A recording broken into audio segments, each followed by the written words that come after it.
अस्सलाम वालेकुम restaurant, this is Mohammad Sheb and welcome to my channel reviews academy. तो आज की इस वीडियो में हम बात करेंगे ग्राफिकल एनालिसिस ऑफ मोशन की। ठीक है, जिसके अंदर हमें दो टॉपिक पढ़ने, एक है डिस्टेंस टाइम ग्राफ और दूसरा है हमारे पास स्पीड टाइम ग्राफ। तो बेसिकली जो हमारे पास ग्राफ होता है वो क्या होता है, ठीक है। उसके बाद फिर डिस्टेंस टाइम को हम किस तरीके से ग्राफ पे प्लॉट करते हैं, आज की इस वीडियो में हम वो सीखेंगे। तो सबसे पहले अगर बात की जाए ग्राफ की, तो ग्राफ क्या होता है, देखिए वन बाय वन हम चीजों को समझेंगे कि ग्राफ क्या होता है, ग्राफ के बाद कौन कौन सी चीजें इसके ऊपर प्लॉट की जाती हैं, वेरिएबल्स क्या होते हैं, ठीक है। उसके बाद हम अपने टॉपिक पे आएंगे। तो ग्राफ सबसे पहले हम समझ लेते हैं कि ग्राफ क्या होता है। ग्राफ बेसिकली जो है वो पिक्टोरियल प्रेजेंटेशन होती है। क्या होती है? Pictorial presentation. In other words हम कह सकते हैं कि सिंपल एक डायग्राम होती है। क्या होती है? एक डायग्राम होती है जिसको हम पर्टिकुलर शेप के अंदर ड्रॉ करते हैं, ठीक है। अब ये होती किन के दरमियान है? ये दो वेरिएबल्स के दरमियान होती है। किसके दरमियान होती है? Between two variables. अब ये वेरिएबल्स क्या होते हैं? बेसिकली जो हम ग्राफ के ऊपर जिस चीज के लिए हम ग्राफ बनाते हैं, जिस चीज के लिए हम ये डायग्राम शो करते हैं, ड्रॉ करते हैं, उसके लिए हमें कोई ना कोई एटलीस्ट दो क्वांटिटीज की जरूरत होती है। ये जो दो क्वांटिटीज होती हैं ये बेसिकली कहलाती हैं कि ये दो वेरिएबल क्वांटिटीज हैं। लेट्स सपोज मिसाल के तौर पे अगर मुझे जो है वो बात करनी है, जैसे डिस्टेंस टाइम आपके पास लिखा हुआ है, तो डिस्टेंस और टाइम जो है हमारे पास दो वेरिएबल क्वांटिटीज है, ठीक है। अगर हम ग्राफ ड्रॉ कर रहे हैं इसका, तो डिस्टेंस और टाइम हमारे पास क्या है? दो वेरिएबल्स है, ठीक है। दो वेरिएबल क्वांटिटीज है। अब ये जो वेरिएबल क्वांटिटीज होती है ना, ये दो किस्म की होती है। कितनी किस्म की होती है? दो। एक कहलाती है डिपेंडेंट और एक कहलाती है इंडिपेंडेंट।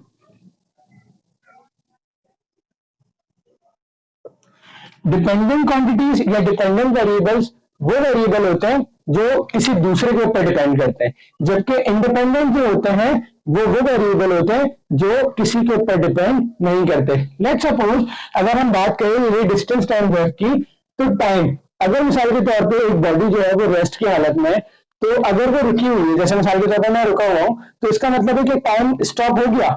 टाइम तो स्टॉप नहीं हुआ ना, तो इसका मतलब मेरे रुकने पे, मेरे डिस्टेंस कवर ना करने पर मैं टाइम नहीं रुक रहा, लेकिन डिस्टेंस जो है वो रुका हुआ है। तो इसका मतलब डिस्टेंस जो है वो क्या है? डिपेंडेंट है। क्या है? डिपेंडेंट है, जबकि टाइम जो है वो आपका इंडिपेंडेंट है। डिस्टेंस डिपेंडेंट क्वांटिटी है, जबकि टाइम जो है वो इंडिपेंडेंट क्वांटिटीज है, ठीक है। तो जो भी ग्राफ होता है हमारे पास वो बेसिकली इस तरीके का होता है। वैसे तो ये नहीं होता। होता क्या है ग्राफ के अंदर? हमारे पास चार क्वाड्रेंट होते हैं। जैसे कोई भी हम पेज है उसको हम चार हिस्सों में डिवाइड कर दें, तो ये फर्स्ट क्वाड्रेंट, ये सेकंड, ये थर्ड और ये फोर्थ क्वाड्रेंट कहलाता है। क्या कहलाता है? क्वाड्रेंट। इस क्वाड्रेंट का जो हम फर्स्ट वाला हिस्सा है ना, ज्यादातर यूजुअली हम ये यूज करते हैं ग्राफ के लिए। इट डजंट मीन कि ग्राफ इस पे प्लॉट भी हो सकता है, इस पे भी हो सकता है, इस पे भी हो सकता है, ठीक है। ग्राफ इस पे भी होता है, इस पे भी होता है, इस पे भी होता है, इस पे भी होता है। लेकिन हम पॉजिटिव के लिए अभी आगे जाके आप समझेंगे, तो पॉजिटिव टर्म्स के लिए, पॉजिटिव वेरिएबल क्वांटिटीज के लिए हम फर्स्ट क्वाड्रेंट यूज करते हैं। अगर मिसाल के तौर पे कोई क्वांटिटी नेगेटिव में चले जाए तो फिर सेकंड भी यूज हो सकता है, थर्ड भी, फोर्थ भी, ठीक है। बहरहाल हम बात कर रहे हैं अभी पॉजिटिव क्वांटिटीज की, तो हम फर्स्ट क्वाड्रेंट की बात करेंगे। और ये फर्स्ट क्वाड्रेंट, ये वाला जो फर्स्ट क्वाड्रेंट है ना, ये चीज है, ये मैंने यहाँ पर ड्रॉ की है, ठीक है। अब जो हॉरिजॉन्टल वो बनी हुई है यहाँ पर, जो हॉरिजॉन्टल लाइन में बना हुआ है, इसको हम कहते हैं एक्स एक्सिस। क्या कहते हैं? X axis. जबकि ये जो वर्टिकल लाइन है इसको हम कहते हैं वाई एक्सिस। एक्स एक्सिस के ऊपर हमेशा जो है वो इंडिपेंडेंट वेरिएबल हम लिखते हैं। कौन से? इंडिपेंडेंट। जबकि वाई एक्सिस के ऊपर हम डिपेंडेंट वेरिएबल्स को प्लॉट करते हैं या लिखते हैं, ठीक है, या लेते हैं, टेक करते हैं, ठीक है जी। समझ आ गई? तो ये कहलाता है हमारा ग्राफ, ठीक है। अच्छा जी, अब ग्राफ जब भी हम ड्रॉ करते हैं तो हमारे पास या तो हमारे पास जो है वो स्ट्रेट लाइन आती है, सही है, स्ट्रेट लाइन,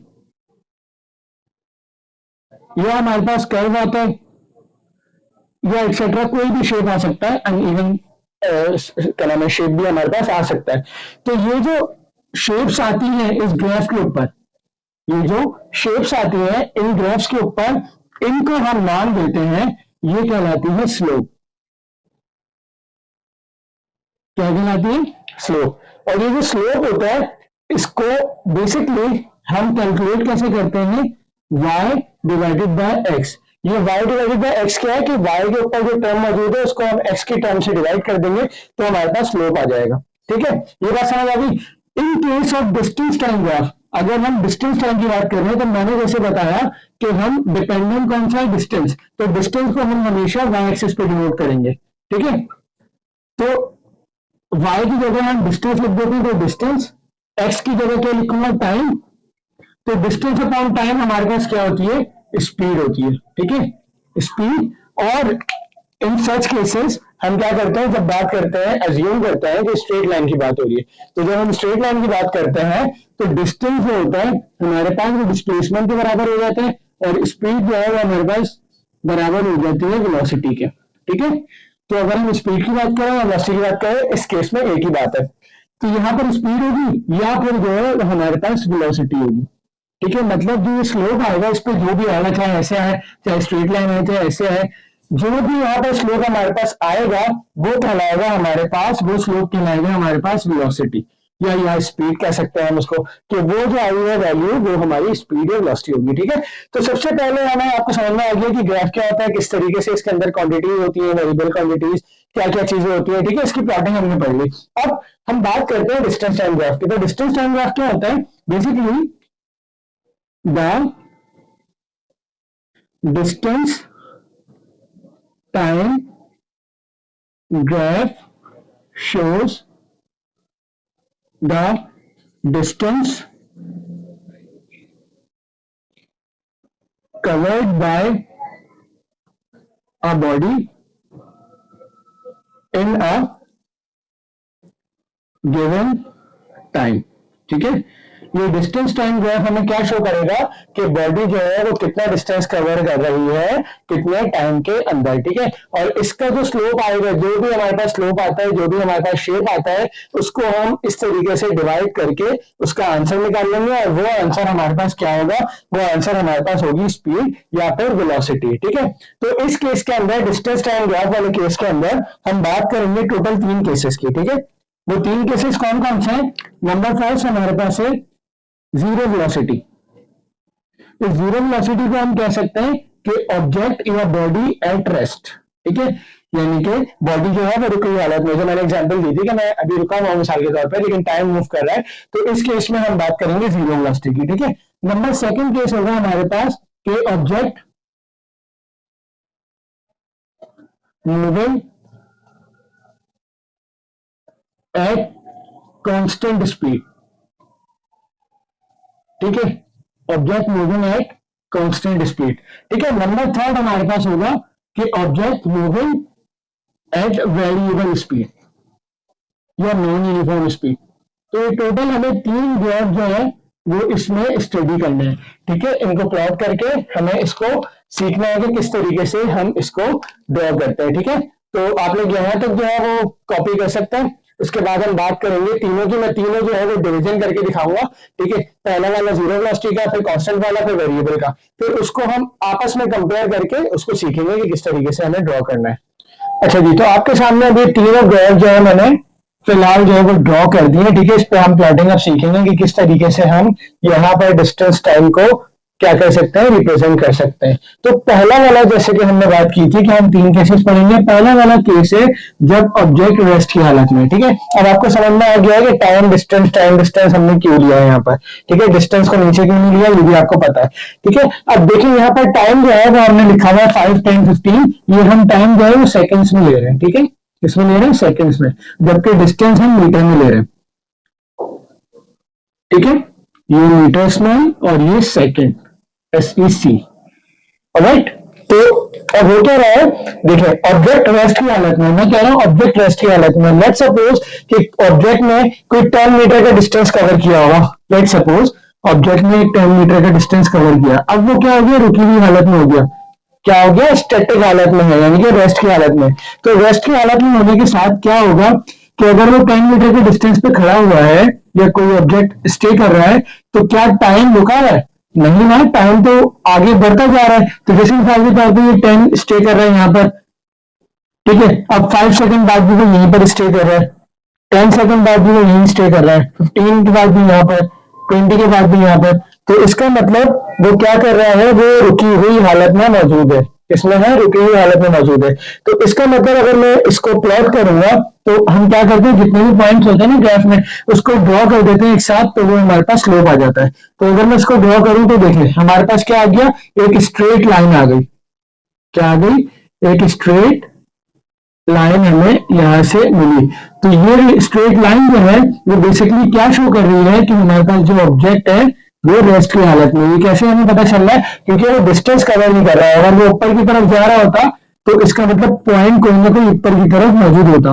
तो इट्स मीन के ऑब्जेक्ट इज एट रेस्ट। तो ये ग्राफ हमें शो कर रहा है कि ये जीरो स्पीड पे है या ऑब्जेक्ट एट रेस्ट की हालत में। अच्छा, अब मैंने आपको बताया था कि इसका हमें स्लोप निकालना है। क्या निकालना है? स्लोप। तो स्लोप निकालने के लिए क्या होता है, y ओवर x। क्या होता है? y over x। तो हमारे पास स्लोप y ओवर x यानी कि डिस्टेंस ओवर टाइम। तो डिस्टेंस ओवर टाइम, डिस्टेंस कितना है 10, टाइम कितना है 20, 10 डिवाइडेड बाय 20। तो 10 1 10 2 तो 0.5 मीटर पर सेकंड की स्पीड से ये क्या कर रहा है, मूव कर रहा है। ठीक है, इससे हमें इसकी स्पीड पता चल गई।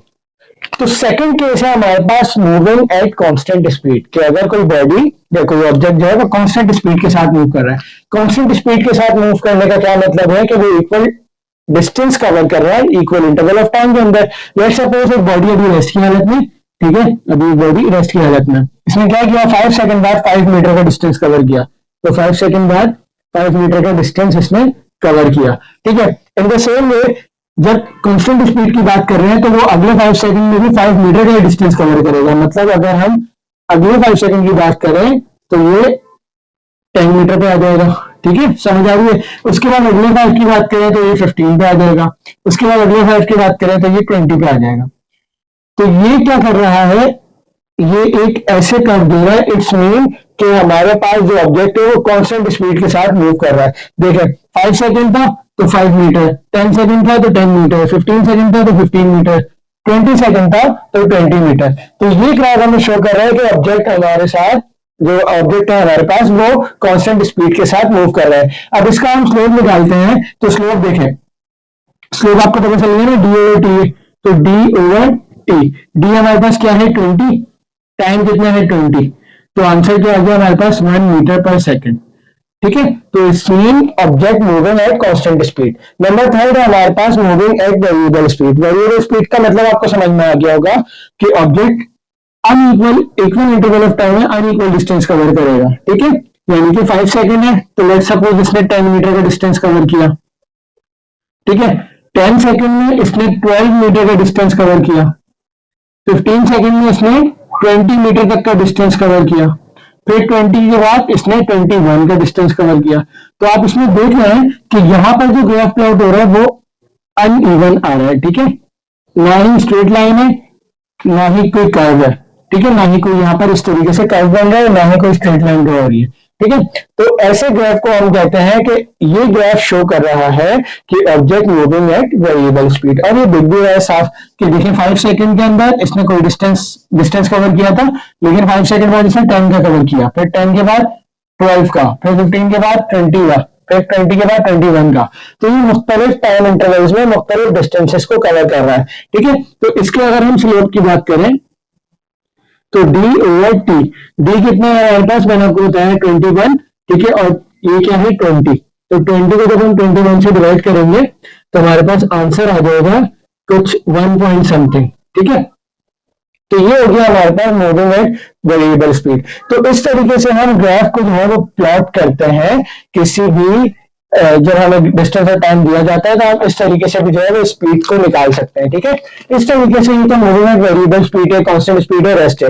अब मिसाल के तौर पे अगर मैं इंस्टेंटेनियस की बात करूं तो इंस्टेंटेनियस की अगर मैं बात करूं तो मैं बोलूंगा ये वाले पॉइंट पे बताओ कि क्या होगा स्पीड, इस बॉडी की स्पीड या वेलोसिटी इस पॉइंट पे क्या होगी। तो आप जल्दी से जो है वो इसके एक्स एक्सिस देखेंगे, वाई एक्सिस देखेंगे और स्लोप वाले फॉर्मूले में लिख के इसकी आप इंस्टेंटेनियस स्पीड या इंस्टेंटेनियस वेलोसिटी बता देंगे। आई होप आप लोगों को जो है वो डिस्टेंस टाइम ग्राफ जो है वो समझ में आ गया होगा। इंशाल्लाह नेक्स्ट वीडियो के अंदर हम बात करेंगे स्पीड टाइम ग्राफ की। तब तक अपना बहुत सारा ख्याल रखिएगा। अल्लाह हाफिज।